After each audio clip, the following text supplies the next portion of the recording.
مستني ايه علشان تبدا؟ واقف مكانك ليه؟ عاوز ترجع تاني؟ ما هي خلاص بتخلص وما فاضلش فيها غير ايام معدوده. الدقيقة اللي انت هتندم فيها حتى ما تضيعهاش. الزمن مش في صالحك، انت لحد دلوقتي تلحق تعمل فرق، تقدر تغير مسار حياتك كلها. مستني ايه علشان تذاكر؟ مستني تضيع مستقبلك وحلمك؟ مستني يفوتك ايه تاني؟ ما تقعدش تفكر في اللي فات واللي جاي. ما تضيعش وقت بتحسب هتجيب كام في العربي وهتنقص كام في الفيزياء وهتلم الكيمياء ازاي في الوقت ده، وهتلحق ولا مش تلحق.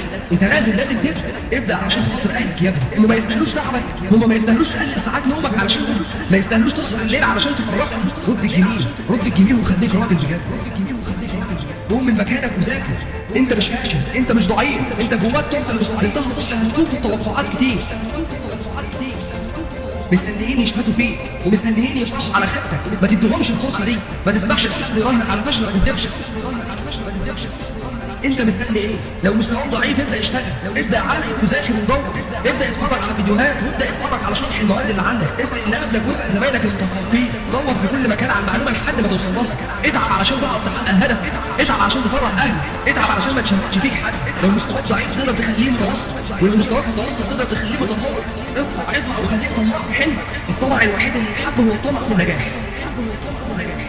مش هادي كل اللي قبلك وكل اللي وصلك ان طعم النجاح حلو.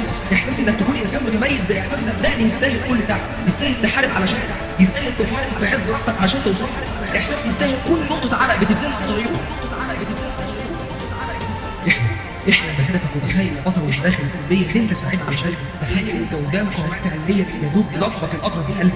تخيل ردك على اكتر سؤال بتساله بعد كام شهر، عملت ايه في الكام شهر؟ اليوم ده بيكون حاجه من الفضول. يا هيكون ردك بكل عفويه اخيرا حققت حلم وهدف، وتقول بكل فخر ناتج تعب الشهور ده. يا اما هتقول الحمد لله نجحت وانت جواك ادب السياحه. قلت انا كده وما زلت بقول القرار في ايدك. ما نعرفش هيكون ايه بس انت المسؤول عن القرار. في النهايه اتعب عشان تحكي قصتك. اخوك عبد الجابر.